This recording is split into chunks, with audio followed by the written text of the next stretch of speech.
Et c'est ce qui va faire dire à, comment il s'appelle, Tidjane Ndiaye, que lors des cérémonies des grandes coutumes, on alignait des centaines de captifs qu'on décapitait pour qu'ils aillent porter les nouvelles au roi défunt. Tu comprends? Donc c'était systématique de sacrifier des esclaves. Mais c'est pas comme si gens ils vendaient et puis leur économie était fondée dessus. Avant, justement, c'était pas partout. Il y avait des endroits où c'était comme ça, mais c'était pas partout en Afrique. Je sais pas si tu comprends un peu. Il y a d'autres qui étaient intégrés, mais c'était pas aussi voilà quoi. Il y a d'autres qui étaient intégrés dans la société, dans certaines sociétés, il y a d'autres qui étaient intégrés, Mais mais il y en a oui. Il faut préciser aussi que certains chefs avaient des centaines, voire 200, 300 ou 400 esclaves, et ces esclaves-là qui Mhm, étaient chargés de travailler dans leurs différentes plantations.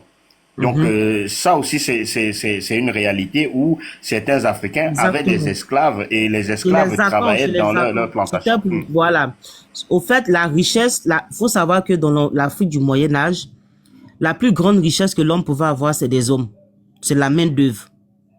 C'est ce qui permettait aux gens de dire que tu es riche. Plus tu as d'esclaves, plus tu es riche. Donc, quand il y a des cérémonies, comme je l'ai dit, des grandes coutumes, par exemple, dans le Dahomey, il y avait cette pratique. Et même encore chez les Soninké, il y a des sources qui disent aussi qu'il y avait cette pratique-là de rituel d'accompagnement. Joseph Kizeboma va remonter cette pratique-là au Soudan méroïtique. Parce que j'ai le livre ici où il dit que en Nubie ancien, cette pratique-là était courante. Quand le roi mourait, on le faisait enterrer avec tous ses affaires. C'est-à-dire, même avec ses femmes. Il y a ses femmes aussi qui l'accompagnaient. Ensuite, il y avait ses esclaves. Il y avait une grande partie des esclaves qui l'accompagnaient aussi dans l'au-delà. Maintenant, c'est quand les Européens vont venir qu'ils vont se mettre à vendre pour acheter des armes. Pas seulement les pakoutis, hein. Ils achetaient des armes. Parce que s'ils n'achetaient pas des armes avec, comment ils allaient se défendre ou aller attaquer des villages pour raser encore pour gagner d'autres esclaves. C'est ce qui a fait que les deux royaumes, que ce soit Oyo et puis Dahomey, ces deux royaumes se sont fait la guerre. Donc tout à l'heure, quand il y a l'autre là qui disait que dans cette période-là, que les gens étaient unis là, moi je me pose la question, je parle de quelle période où il y avait l'union. Et même quand on prend les documents de l'Antiquité, quand tu prends les documents de l'Égypte, les Égyptiens partaient prendre des esclaves en Nubie. Or, les Nubiens étaient réputés être plus noirs même que les Égyptiens. Mais c'était un réservoir, d'après Aboubakar Lam, c'était un réservoir en esclaves.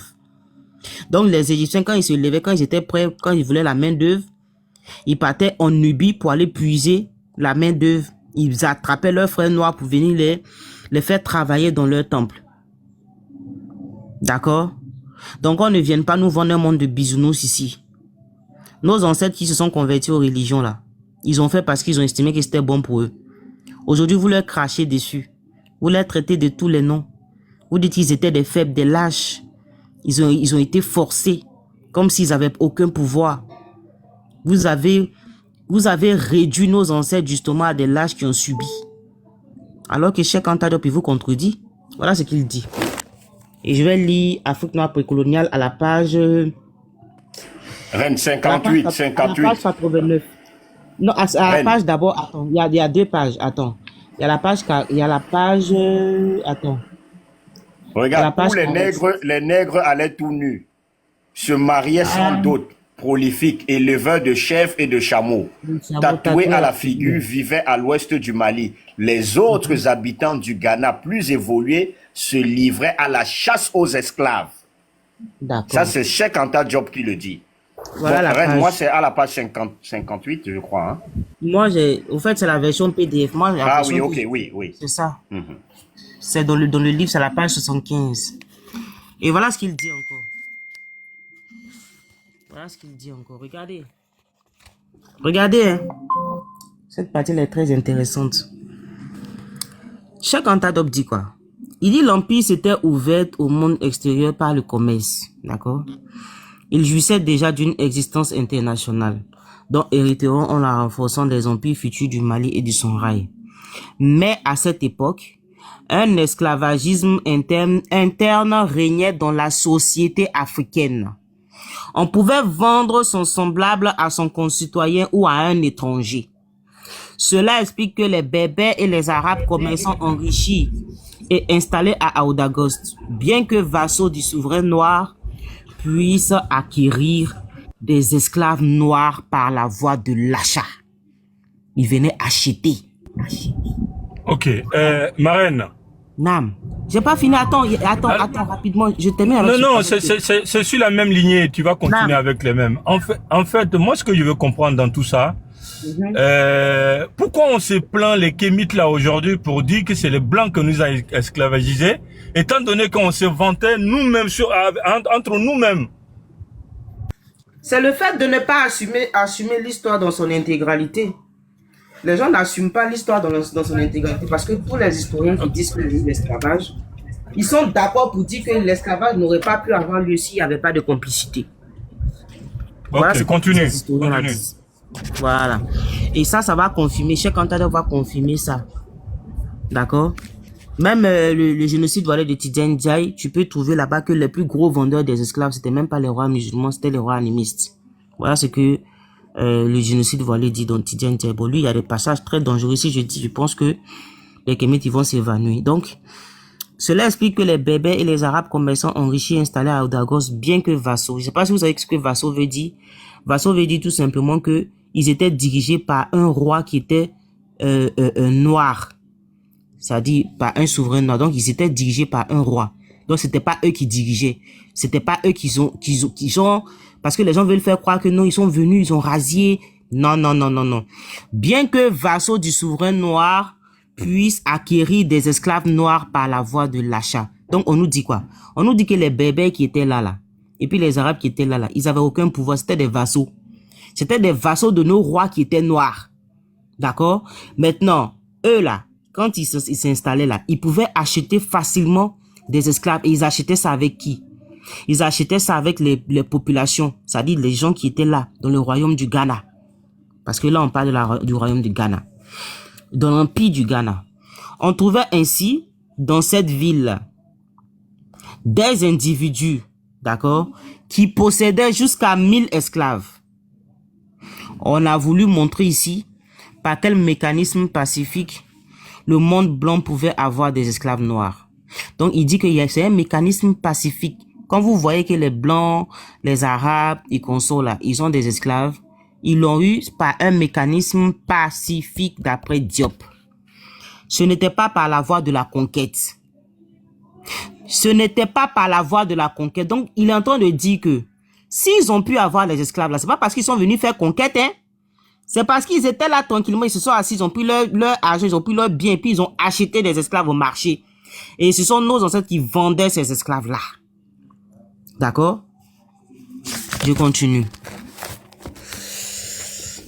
Regarde ce qu'il dit. Il dit encore, comme on le laisse entendre souvent, donc c'était pas par la voie de la conquête. Il dit, ces empires étaient défendus par des centaines de milliers de guerriers au besoin, avec leur organisation politique et administrative centralisée.